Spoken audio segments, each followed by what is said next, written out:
윌리엄 셰익스피어가 상상은 자유라고 했거든요. 그리고 이 자유에는 책임이 따르겠죠. 사람이 상상하면은 실행하고 싶어지잖아. 그래서 책임질 수 있는 상상만 할 필요도 있지 않을까, 이런 생각이 듭니다. 예를 들어서 사람이 좋아하는 거는 만지고 싶게 돼 있단 말이에요. 내 눈앞에 신상 샤넬이 있어. 안 만질 겁니까? 리사수가 내 앞에 5070 갖다 두면은 안 만질 거냐고요. 공원 의자에 앉아 있는데 어디서 개가 와가지고 막 내 발 앞에 서서 이렇게 쳐다보면은 치울 생각까지는 없어도 한 번은 쓰다듬어 볼 거 아니야. 사람 심리가 그래요. 뭔가에 호감이 생기면 그냥 한번 만져보고 싶다고. 대신에 주인의 허락을 받아야겠죠. 주인 없는 개면은 이 개한테 내가 너를 만져도 되겠니? 허락을 받아야 되는데 걔는 말을 못하고 일단. 그리고 와서 쳐다본다는 자체가 그래 달라는 거야. 그러니까 만져도 이 개는 물지 않는 겁니다. 당사자의 허락이 중요하다고. 거절하면 포기해야 돼. 그래도 내 마음이 바로 포기가 되진 않겠죠. 그 생각을 막을 순 없어요. 내 마음이 그렇다는데 뭐 어쩔 거야. 책임질 만큼만 그래서 드러내면 문제가 안 됩니다. 생각하는 게. 그럼 이제 사람으로 대상을 바꿔서 우리 회사 팀장 좋아 안 좋아? 높은 확률로 여러분은 죽이고 싶어 할 겁니다. 그 생각까지 누가 막을 수 있어요? 이런 생각도 자유인데 실행을 하는 순간 미친 새끼 되잖아. 그래서 우리가 생각으로만 끝나는 거 아니에요. 자, 사람을 이제 이성으로 넘어가 보자. 좋아하는 여자. 단순히 그냥 처음 봤는데 이뻐. 마음에 들잖아요? 그럼 우리가 이 5만 가지 상상을 또 할 수 있잖아. 그 상상도 자유입니다. 지가 지 혼자 상상의 나래 펼친다는데 그걸 누가 어떻게 들여다볼 것이며 들여다봤다 쳐도 그 생각이 진심인지 증명할 수가 없어. 이건 남이 어떻게 할 수 있는 게 아니에요. 단 그게 사회 통념상 문제가 되는 수위라면은 상상에서 끝나야지 실행을 하면 절대 안 됩니다. 이게 중요한 거야. 상상으로만 끝나야 하는 그 상상의 선이 있어요. 그거 안 지키면 어떻게 돼? 범죄자 되는 거지 뭐. 사소한 것부터 시작해가지고 이거를 좀 못하는 사람들이 세상에 진짜 많거든요. 왜 할 거 할 짓 안 할 짓을 구분 못하나 모르겠는데 이 일본에 진짜 이쪽으로 심한 새끼가 하나 있었습니다. 이 사건을 알아보려고요. 일본은 크게 4개의 섬으로 이루어져 있잖아. 가장 아래가 규슈예요. 대마도 옆인 그 섬에 구마모토라는 현이 있습니다. 여기서 2011년 3월 3일 히나마츠리라는 행사가 열렸어요. 그러면 히나마츠리는 또 뭐냐? 일단 일본도 어린이날이 5월 5일이더라고. 고이노보리라고 하는데 사실 이거는 남자 어린이날이야. 여자 어린이날이 따로 있어요. 그게 3월 3일 모모노세쿠라라고 하는 거지. 이 여자 어린이날인 모모노세쿠라의 히나마츠리라는 행사를 연다 이거지. 여자 어린이의 성장을 축하하고 건강하게 커라. 뭐 이왕이면 공부 잘해서 돈도 많이 벌고 좋은 남편이랑 결혼도 잘하자. 이런 뜻으로 여는 전통 축제라고요. 여기에 3살인 키요미즈 코코라는 애가 부모랑 같이 왔어요. 와서 잘 놀았고 오후 7시 30분에 돌아갑니다. 집에 가다가 저녁에 해먹을 장 보려고 가족이 슈퍼에 들렀어.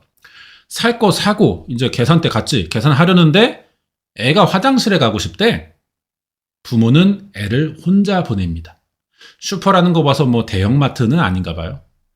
눈에 보이는 거리기도 하고 뭐 스스로도 해봐야죠. 언제까지 부모가 매번 화장실을 데려다 주냐. 별일 없을 거라고 생각한 거야. 근데 애가 안 나와. 아빠가 여자 화장실 앞에서 애 이름을 불렀어요. 대답을 안 해. 남자 화장실은 갈 리가 없으니까 장애인 화장실 문 한번 두드려 봤거든요. 안에 사람 있더라고요. 남자 목소리야. 그러면 대체 코코 얘는 어디에 있다는 거임?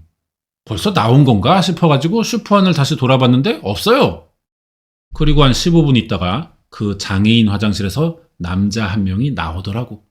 큰 배낭을 메고 애 찾는 코코 아빠 보면서 슈퍼를 나갔대. 코코의 부모는 슈퍼에 들어온 지 30분 만인 오후 8시 실종 신고합니다. 경찰이 와가지고 CCTV 보면서 애를 찾았어요. 아, 근데 코코가 화장실 들어가고 1분 뒤에 웬 남자가 큰 배낭 하나 메고 화장실로 들어가는 게 찍혀 있어. 아까 장애인 화장실에서 나온 그 새끼인가 봐. 얘가 7시 45분쯤 화장실에서 나오는데요. 들어갈 때보다 가방이 빵빵해져 있었대. 이건 뭐 뻔한 거잖아. 문제는 이 CCTV가 화장실 입구를 찍는 건 아니에요. 여자 화장실, 남자 화장실, 장애인 화장실이 보통 한 방향에 모여 있잖아. 여기로 가는 길목을 찍어. 그러니까 이 CCTV 지나가면요, 사람이 화장실 셋 중 어디로 들어가는지는 모르는 겁니다. 이 사건은 범인이 코코 따라 여자 화장실로 갔을 가능성이 높아요. 거기서 뭔가를 하기는 여자 화장실이니까 부담이 되겠죠. 그래서 일단 납치해 가방에 넣고 장애인 화장실로 이동해서 무슨 짓을 했나 본데, 그때 아빠가 와서 문을 두드렸던 것 같아. 살려서 슈퍼를 나가진 않았겠죠. 진짜 살인을 했던 거라면 여자 화장실에서 했을 겁니다. 장애인 화장실로 살려서 데려간다면은 애가 소리 지르거나 발버둥 칠 수 있잖아. 가방에 넣었어도 들킬 테니 이러면은 여자 화장실에서 죽이고 이동했을 가능성이 또 높은 것 같고요. CCTV에 뭐 당연히 나가는 사람의 얼굴이 찍혔습니다. 신원 금방 특정됐어요. 범인이 대학교 2학년생이야. 야마구치 요시히로라고 합니다. 다음날 경찰이 사건 현장인 슈퍼에서 1km 떨어진 야마구치 요시히로의 집을 찾아갔어. 영장이 일단 없으니까 임의 동행으로 데려가 봅니다. 48시간 안에 자백 받아내겠다는 뜻이잖아. 근데 그럴 필요가 없네? 경찰이 만나니까 그 자리에서 지가 애 죽인 거 맞다고 인정하면서 경찰서에 가재? 예상대로 죽인 거 맞고요. 시신은 동네 하천 배수로에 버렸대요. 여기입니다. 가보니까 시신이 있었고 부검해 봤더니 질식사인데 애가 외상이 없어요. 어떻게 죽인 거냐 물어보니까 장애인 화장실로 데려가서 소리 못 지르게 한 손으로 입 막고 다른 한 손으로 목을 졸랐는데 그대로 죽은 거라는 거지. 죽일 생각은 또 없었다는 걸 봐서는 목은 그냥 몸을 붙잡는 개념, 지탱하는 개념으로 약하게 쥐어서 자국이 안 남았던 것 같고, 코랑 입을 막은 게 질식의 원인이었던 것 같아요. 그러니까 비구폐색으로 사망한 거야. 그 다음에는 이제 집에 가려는데 부모님이 집에 있으니까 죽은 애 데려갈 수는 없잖아.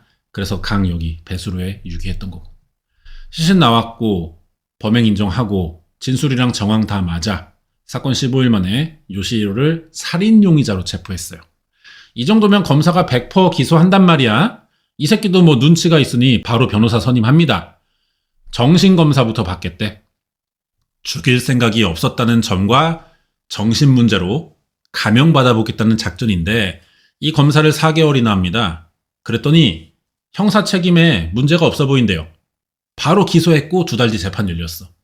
요시히로는 애가 못 움직이도록 어깨만 누르려고 한 건데 급해서 목을 누른 거다. 절대 죽일 생각은 없었다고 했거든요. 이거는 사실 이 새끼만의 내심이죠. 속마음이라 진짜 어깨를 누르려고 했던 건지 거짓말인지 아무도 증명할 수 없습니다. 그럼 이 진술의 신빙성이 떨어지고 사실을 말했을 가능성이 낮다는 방향으로 검사는 증명해야 돼. 증명력은 당연히 떨어지겠지만 이것도 방법의 하나긴 하잖아요. 검사는 요시히로와 같은 대학에 다니던 학생들의 증언을 확보해뒀어요. 신입생 환영회 때의 일인데 어떤 여자 좋아하냐고 물어봤대요. 그러니까 이 새끼가 초등학생 정도의 여자아이라고 대답을 했다는 거지. 죄책감이 있는 새끼면은 자기가 애를 좋아하는 게 사람들 앞에서 이런 말 못해. 이건 지가 아주 중증 소아 성애자라고 선언한 거잖아. 이 증언으로 요시히로는 범행 목적이 아동의 성일지도 모른다는 여지가 생겨버린 거예요. 무슨 이유든 아동 성범죄는 사람을 감정적으로 만들기 좋잖아. 판사가 참작해주지 않을 가능성이 되게 높아지는 거야. 이런 식으로 재판은 증거의 증명력을 통한 입증 싸움이지만 실제로는 판사의 생각과 마음을 얼마나 우리 쪽으로 더 끌어들일 수 있는가, 이것도 중요합니다. 특히 성범죄라면 더 그래요. 근데 아동이야? 요시히로 이 새끼가 정신문제가 있건 없건 이제는 봐주고 싶어도 그럴 수가 없다고. 실제로 현장을 가본 사람도 아닌데 예전 신입생 환영회에서 들은 말 한마디로 재판은 검사에게 유리해지는 겁니다. 21세기 넘어오면서 지금 뭐 아동 성범죄 심각하게 안 보는 나라가 어딨어요. 어느 나라든 다 최고 수위로 처벌해요. 그런 시대에 할 거 사람들 앞에서 대놓고 어린 여자를 찾아? 그것도 여자 어린이날인 희나마츠리에 날짜도 좀 노린 것 같지 않습니까? 여자애를 볼 기회가 많아지니까. 거기에 얘는 한 달에 한 번씩 보육원 실습도 나간대요. 얘가 교대생이 아니거든. 왜 어떻게 나가는진 모르겠지만 이 새끼 의도는 뭐 뻔하다 이거야. 이런 정황들이 있으니까 검찰은 요시히로가 진작부터 초등학생 정도의 여자아이를 이성으로 느꼈고 이번 사건도 외설적인 행동과 살해를 목적으로 아이에게 접근해 적어도 4, 5분 정도 입과 코를 막고 목을 졸라 질식사시켰다고 주장했습니다. 한마디로 검사의 의견은 이 새끼 무슨 짓 하는지 지가 다 알면서 범행을 저질렀다라고 주장하는 겁니다. 요시히로 진술에도 이 말이 나와요. 여자아이를 성폭행할 목적으로 오후 4시부터 3시간 정도 사건 현장인 슈퍼 화장실 앞을 서성거렸대. 변호사도 똑같습니다. 요시히로는 아이가 큰 소리를 낼 것 같아 들키고 싶지 않은 마음에 패닉이 왔고 당황한 상태에서 자기도 모르게 입과 코를 둘러 벌어진 사고였을 뿐 진짜 살해할 의도는 아니었대요. 이 진짜 살해할 의도가 아니었다는 것도 내심이잖아. 자기만의 생각이라고. 그래서 남들이 몰라요. 그래서 이 말은 딱히 의미가 없기도 합니다. 이거를 증명할 수 없으니까 검찰은 신입생 환영회 때 얘기를 끌고 와서 판사의 마음을 움직이기 위한 전략을 세웠던 거고. 변호사가 영혼까지 모아서 이 새끼 포장해주고 있는데 그래봤자 사리가 진짜 없었더라도 여자 어린이를 위한 희나마츠리에 이 새끼는 여자의 성폭행하려고 화장실 따라 들어가서 실수로 사람 죽였다는 건 뭐 사실이란 말이야. 이유가 뭐든 이건 변하지 않아요. 살인까지 없었더라도 희나마츠리에 성폭행당한 애 평생 어떻게 사냐? 판사 앞에서 이런 말을 해, 검사가. 그러니까 어떤 생각이 들겠어요.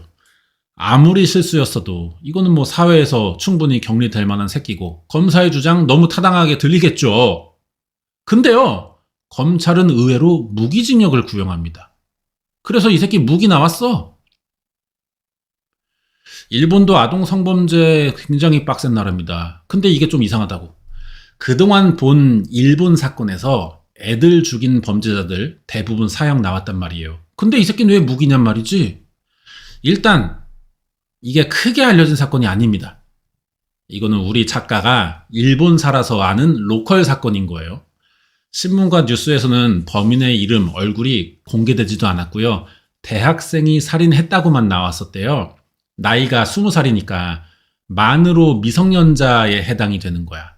일본이 소년법을 개정하기 전 사건이에요. 그래서 범죄자 신원 보호가 또 됐을 가능성이 있고 20살이 뭔 소년법이냐 생각할 수 있겠지만 우리나라랑 다릅니다. 일본이 소년법을 2022년 4월에 개정했어요. 그 전까지는 20살 미만을 다 소년으로 봅니다. 개정한 것도 좀 이상한데 18살부터 20살까지를 특정 소년으로 분류한대요. 여전히 소년에 들어가지만 성인에 준하는 형을 내릴 수 있는 특수한 구간에 있는 나이다. 이렇게 보는 거지. 문제는 18살이 한국으로 치면 대학교 1학년 나이라는 거야. 그래서 대학교 2학년까지 소년입니다. 일본은.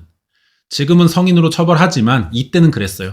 청소년으로 소년법 적용받고 그러니까 언론도 이름과 얼굴 공개하지 못하는 거고. 일본이 이게 진짜 철저해요. 우리나라는 미성년자 강력 범죄자라도 얼굴 까져. 유튜브에서 워낙에 그런 거 잘하는 사람들 많고 그리고 나중에라도 결국은 공개해 방송에서. 하지만 일본은 이게 잘 없어요. 요시히로도 사건 당시는 소년범이니까 신원이 그래서 공개되지 않은 것 같아요. 그러니까 또 소년범이라서 무기징역으로 참작이 됐던 것 같고. 확실히 지금은 달라요. 소년범이라도 강력사건 저지르면 사형 나옵니다. 근데 다 그런 건 아니야 또. 진짜 말도 안 되는 여고생 콘크리트 사건이나 연쇄살인 정도 해야 사형 나오고요.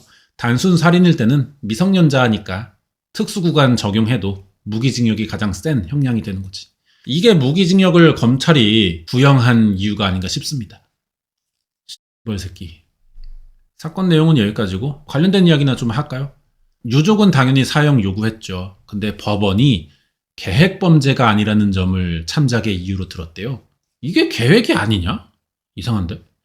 피해자랑 원한이 있거나 며칠 전부터 준비한 건 아니지만 여자애들이 모이는 희나마츠리 날이었고 애가 화장실 들어갈 때까지 3시간을 그 앞에서 기다렸다며. 이 자체가 당일날 어느 순간부터는 범행을 계획했다는 얘기잖아요. 우발적인 사건으로는 안 보이잖아 적어도. 근데 검찰이 무기징역을 구형했으니까 판사는 보통 그 밑으로 선고를 하게 되고, 다행히 검찰 주장이 다 받아들여져서 그나마 무기 떨어진 건데, 요시히로가 항소합니다 또. 근데 걱정하지 마셈. 기각됐죠. 그래서 이 새끼는 지금도 빵에서 살고 있어요. 당연히 항소 가능성도 남아는 있습니다. 기각되더라도 이 새끼가 더 자료 준비해서 하면 되는 건데, 감옥 들어간 지 지금 10년 다 돼가거든요. 자기도 뭐 가능성 없다는 거 아니까 이러는 거겠죠. 코코 아빠는 자기랑 같은 처지 사람들 전국에 있을 테니 돌아다니면서 강연을 한대요. 한 300회 넘었다는데 앞으로도 뭐 기회 생기면 계속 할 것 같고, 2023년에는 애 이름 등에 쓰고 마라톤 완주한 적이 있대요. 이런 사건에 유가족이 보통 이런 말 많이 한단 말이야. 사람들이 우리 애를 잊지 않았으면 좋겠다. 그런 식으로 좀 신경을 많이 써요, 여론을. 해시태그 챌린지 해달라. 과하지만 그러니까 이런 부탁하는 거야. 사건을 계속 알리고 싶은 거죠. 우리 애가 잊혀지고 싶지 않으니까. 과한 부모들이 있어요. 이해하는 내 마음을 하도 우리한테 주입하듯이 자꾸 반복하니까 보는 사람들도 결국은 불편해지는 경우가 있다고. 사정 이해하지만 그래도 빨리 벗어나서 자기 생활 찾아가야 되는데, 그렇다고 자식 죽은 부모에게 우리가 이제 좀 잊어라 이런 말도 함부로 못 하잖아. 서로가 좀 사실 불편하면서도 함부로 말할 수 없는 그런 상황이 되는 거라고요. 참 씨벌 새끼들 때문에 서로가 힘든 거야. 당연히 애 부모 욕하는 사람들도 있죠. 3살짜리 애를 어떻게 유동이 있는 슈퍼에서 혼자 화장실 보낼 수 있냐는 거지. 이것도 어려운 부분인 것 같아요. 위험하다는 이유로 굉장히 사소한 일인 건데 애가 스스로 할 기회를 요즘엔 잘 주지 않아. 애가 언젠가는 공공장소에서도 혼자 화장실을 가야 될 때가 올 텐데 그럼 언제 그걸 가르칠 수 있겠냐는 거야. 물고기를 잡아줄 게 아니라 낚시하는 법을 알려줘야 한다는 거는 다 알잖아요. 당연히 잘 있으면 키워줘야 하지만 막상 이런 상황 또 걱정되니까 부모들이 어려워해요. 그리고 아동 관련 사건들은 부모들이 꼭 자기 탓을 또 하죠. 그게 부모로서의 도리긴 하잖아. 이런 게 또 기사로도 나오다 보면은 자기가 잘못 인정하니까 잘못한다고 말하는 거 아니냐, 뭐 이렇게 맹랑맹들이 또 진짜 부모 잘못으로 벌어진 것처럼 몰아가기도 하는데, 그럼 이 사건에도 애 부모의 문제가 있냐 이런 거 한번 물어볼 수 있잖아. 여러분에게 댓글로 한번 의견을 들어보고 싶습니다. 어때요? 제가 영상이 좀 댓글이 다른 채널들에 비해 많이 부족하거든요. 저 저번 주에 조회수 10,000 넘어가는 영상에 댓글 13개 달렸습니다. 예? 이거는 여러분 관심 부족 아니에요? 취할 것만 취하고 빼는 거예요? 제가 여러분에게 뭐 후원 강요합니까? 해주면 고마운데 나도 거절은 안 하죠. 대신에 뭐 댓글은 좀 강요 좀 합시다, 거 좀. 예? 이건 돈 안 들잖아. 해줘 좀. 해줍시다. 기다릴게요.